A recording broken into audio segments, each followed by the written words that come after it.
નમસ્કાર દર્શક મિત્રો, હું આપની સાથે છું રાખી અંજારિયા। સ્વાગત છે આપનું કચ્છ સુધી ટીવી ન્યૂઝમાં। તો દર્શક મિત્રો, જોઈએ આજના સમાચારો વિસ્તારપૂર્વક।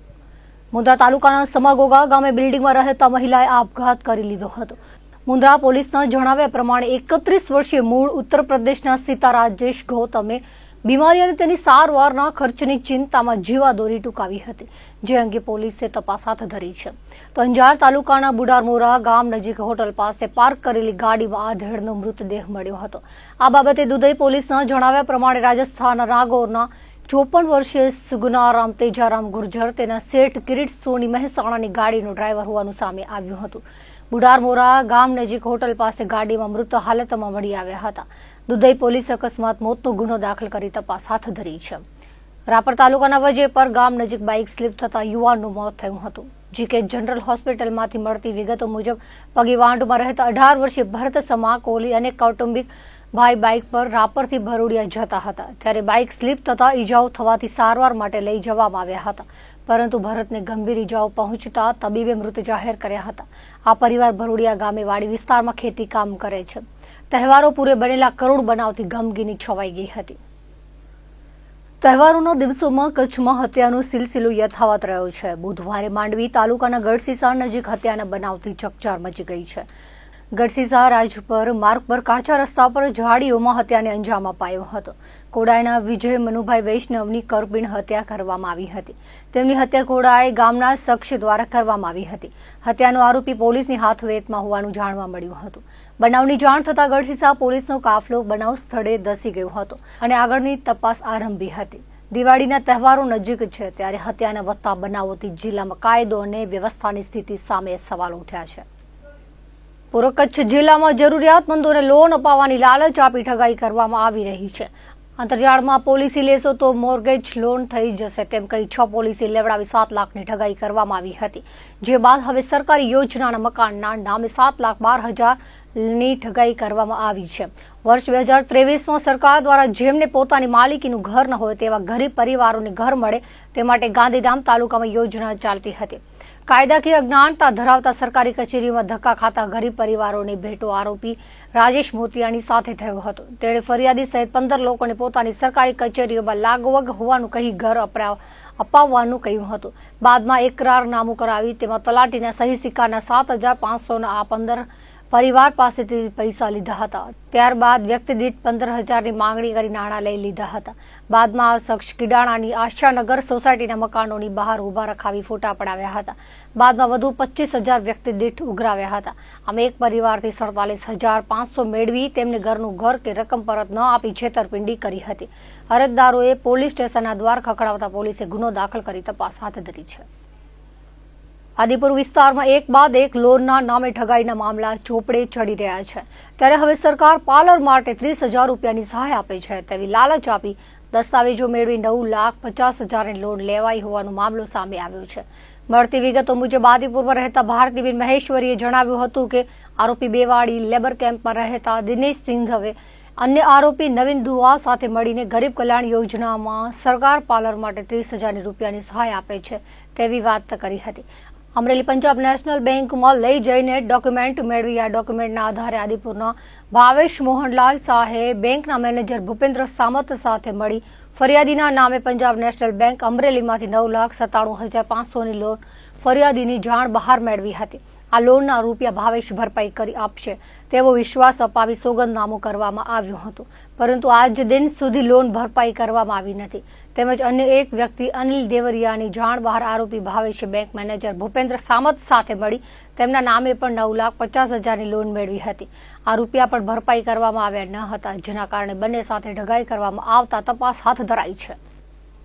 ગાંધીધામ આદિપુર સંકુલ વિસ્તારમાં બુધવારે બપોરે અચાનક ભેદી ધડાકા સંભળાયા હતા, જેના અવાજથી શહેરમાં એક ક્ષણ માટે દહેશતનો માહોલ સર્જાયો હતો। ધડાકાની તીવ્રતા એટલી હતી કે અનેક વિસ્તારોમાં રહેવાસીઓ ઘરોમાંથી બહાર આવી ગયા હતા, જ્યારે કેટલાક વિસ્તારોમાં દુકાનદારો અને ઓફિસ સ્ટાફ પણ રોડ પર આવી ગયા હતા। ઘટનાને લઈને સોશિયલ મીડિયામાં પણ વિવિધ મેસેજ અને વિડીયો ફરતા થયા હતા, જેમાં લોકો ધડાકાનો અવાજ ક્યારે અને કયા વિસ્તારમાં સંભળાયો તે જણાવી રહ્યા છે। હાલ સુધી કોઈ જાનહાનિ કે સંપત્તિનું નુકસાન અંગે કોઈ વિગતો સામે આવી નથી। પૂર્વ કચ્છ જિલ્લામાં અસામાજિક પ્રવૃત્તિ કરતા તત્વો સામે border range IG Chirag Kordia અને પૂર્વ કચ્છ પોલીસ વડા સાગર વાઘમારના માર્ગદર્શન હેઠળ રાપર તાલુકાના હાઈવે પટ્ટી પરના દબાણો હટાવવામાં આવ્યા હતા. ગાગોદર પીઆઈ તેમજ પોલીસ કર્મચારીઓ, મહેસૂલ વિભાગ, ગ્રામ પંચાયત દ્વારા ગાગોદર ગામે કામગીરી કરાઈ હતી, જેમાં સરકારી જમીન પર દબાણ કરનારા અસામાજિક પ્રવૃત્તિમાં સંડોવાયેલા શખ્સના દબાણ પર બુલડોઝર ફેરવાયું હતું. આ અંગે પીઆઈએ જણાવ્યું હતું કે આરોપીનું વાસુદેવ સિંહ ઉર્ફે વાસુભા જાડેજા સામે આડેસર ગાગોદર તેમજ સામખિયાળી પોલીસ મથકે ગુના નોંધાયેલા છે. આરોપીએ ગાગોદર ગામે સરકારી પડતર જમીન પર ગેરકાયદેસર કબજો કર્યો હતો. તેને તોડી પાડીને 930 ચોરસ મીટર જમીન ખુલ્લી કરાવવામાં આવી હતી. દિવાળી નવા વર્ષના તહેવારોને અનુલક્ષીને પૂર્વ કચ્છ જિલ્લામાં કાયદો અને વ્યવસ્થા જળવાઈ રહે તે માટે ફૂડ પેટ્રોલિંગ કરવામાં આવ્યું છે. રાપર પીઆઈ જેબી બુબડિયાના માર્ગદર્શન હેઠળ second PI SV Chaudhary, PSI RR Amaliya તેમજ રાપર પોલીસ સ્ટાફ દ્વારા ફૂડ પેટ્રોલિંગ તેમજ વાહન ચેકિંગ કરવામાં આવ્યું હતું, જેમાં Dena Bank Chowk, Salari Naka, ST bus stand, Mali Chowk, Bhutiya Kotha road સહિતના વિવિધ વિસ્તારોમાં પેટ્રોલિંગ તેમજ વાહન ચેકિંગ કરવામાં આવ્યું હતું. દિવાળીના તહેવારો નજીક આવ્યા છે ત્યારે ભુજની બજારોમાં તેની રોનક જોવા મળી રહી છે. ભુજના વિવિધ વિસ્તારોમાં શોપિંગ સેન્ટરો અને દુકાનોમાં ભારે ભીડ જોવા મળી રહી છે. ગ્રામીણ વિસ્તારમાંથી પણ લોકો ખરીદી માટે ઉમટી રહ્યા છે ત્યારે તહેવારો દરમિયાન શહેરમાં કાયદો અને વ્યવસ્થાની સ્થિતિ જળવાઈ રહે તે માટે પોલીસે કમર કસી છે. ભુજના જાહેર માર્ગ પર પોલીસ જવાનો દ્વારા ફૂટ પેટ્રોલિંગ કરવામાં આવ્યું હતું. તહેવારોના દિવસોમાં ભીડભાડવાળા સ્થળો પર કોઈ અપ્રિય ઘટના ન બને તે માટે પોલીસ દ્વારા ચુસ્ત બંદોબસ્ત ગોઠવાયો છે. આ ઉપરાંત બજારના કેટલાક વિસ્તારોમાં 4 વ્હીલર વાહનોના પ્રવેશ પર પ્રતિબંધ મુકાયો છે. લોક સુખાકારીના કામો રાજ્ય અને કેન્દ્ર સરકારી પ્રાથમિકતા રહી છે. લોકોના જીવન ધોરણમાં સુધાર થાય અને છેવાડાના લોકો સુખી માળખાગત સુવિધાઓ અને વિવિધ લોક કલ્યાણકારી યોજનાઓનો લાભ પહોંચે તે હેતુથી જિલ્લા વહીવટી તંત્ર અને ચૂંટાયેલા જનપ્રતિનિધિઓ સતત પ્રયત્નશીલ રહે છે. દેશના વડાપ્રધાન નરેન્દ્રભાઈ મોદીએ ગુજરાતના શાસનની ધુરા સંભાળ્યાના 24 વર્ષ પૂર્ણ થતા 7મી ઓક્ટોબરથી કચ્છ સહિત રાજ્યમાં વિકાસ સપ્તાહની ઉજવણી કરવામાં આવી રહી છે, જેમાં વિવિધ સરકારી વિભાગો દ્વારા જુદા જુદા કાર્યક્રમોનું આયોજન કરાયું હતું. તેઓ ભુજના ટાડોલ ખાતે વિકાસ સપ્તાહની ઉજવણી અંતર્ગત જિલ્લા વહીવટી તંત્ર દ્વારા આયોજિત કાર્યક્રમમાં જિલ્લા પંચાયત પ્રમુખ જનકસિંહ જાડેજા, ભુજના ધારાસભ્ય કેશુભાઈ પટેલ સહિતના મહાનુભાવોએ લાગણી વ્યક્ત કરતા જણાવ્યું હતું. વિકાસ સપ્તાહ અંતર્ગત આજે જિલ્લા મથક ભુજમાં વિકાસ પદયાત્રાનું આયોજન કરાયું હતું. ભુજના જ્યુબિલી ગ્રાઉન્ડથી ટાઉન સુધી વિકાસ પદયાત્રા વિવિધ સરકારી વિભાગના અધિકારીઓ, જનપ્રતિનિધિઓ, રાજકીય અને સામાજિક આગેવાનો જોડાયા હતા. વિકાસ પદયાત્રા બાદ ભુજના ટાઉન હોલ ખાતે લોકાર્પણ અને ખાતમુહૂર્તનો કાર્યક્રમ યોજાયો હતો. પ્રારંભે ઉપસ્થિત મહાનુભાવોના હસ્તે દીપ પ્રાગટ્ય કરાયું હતું. જિલ્લા કલેક્ટર આનંદ પટેલે વિગતો આપતા કહ્યું હતું કે આજે જિલ્લા કક્ષાના કાર્યક્રમમાં કચ્છમાં 75 કરોડથી વધુના વિકાસ કામોના લોકાર્પણ અને ખાતમુહૂર્ત કરવામાં આવ્યા હતા. 7 ઓક્ટોબરથી જિલ્લા વિકાસ સપ્તાહની ઉજવણીનો પ્રારંભ થયો હતો. સપ્તાહ દરમિયાન વિવિધ સરકારી વિભાગો દ્વારા જુદા જુદા કાર્યક્રમોનું આયોજન કરાયું હતું, જેમાં કૃષિ વિભાગ દ્વારા રવિ કૃષિ મહોત્સવ, સખી મંડળો, પંચાયત વિભાગ, શહેરી વિકાસ વિભાગ સહિતના જુદા જુદા વિભાગો દ્વારા શ્રેણીબદ્ધ કાર્યક્રમો યોજાયા હતા, જેમાં લોકોની પણ નોંધનીય સહભાગીતા રહી હતી. આ પ્રસંગે ગાંધીધામ મનપાના કમિશનર, જિલ્લા વિકાસ અધિકારી, ભુજ તાલુકા પંચાયત પ્રમુખ, ભુજના નગર અધ્યક્ષા, જિલ્લા શિક્ષણ અધિકારી, પશુપાલન અધિકારી, જિલ્લા આરોગ્ય અધિકારી, ડીઆરડીએ નિયામક સહિત વિવિધ વિભાગના અધિકારીઓ, આગેવાનો, શહેરીજનો હાજર રહ્યા હતા. 7 ઓક્ટોબરથી વિકાસ સપ્તાહની ઉજવણી કરવામાં આવી રહી છે, જેમાં જુદા જુદા વિભાગો તરફથી પ્રત્યેક દિવસે અલગ અલગ કાર્યક્રમોનું આયોજન કરવામાં આવેલું છે. આજરોજ જિલ્લામાં વિવિધ વિકાસ જે કામો છે એ કામોના લોકાર્પણ અને ખાતમુહૂર્ત માટેનું કાર્યક્રમનું આયોજન કરવામાં આવેલું છે, જેમાં જિલ્લાભરમાં 75 કરોડથી વધારેના કામોનું ખાતમુહૂર્ત અને લોકાર્પણ આજરોજ જિલ્લા કક્ષાના કાર્યક્રમમાંથી કરવામાં આવનાર છે.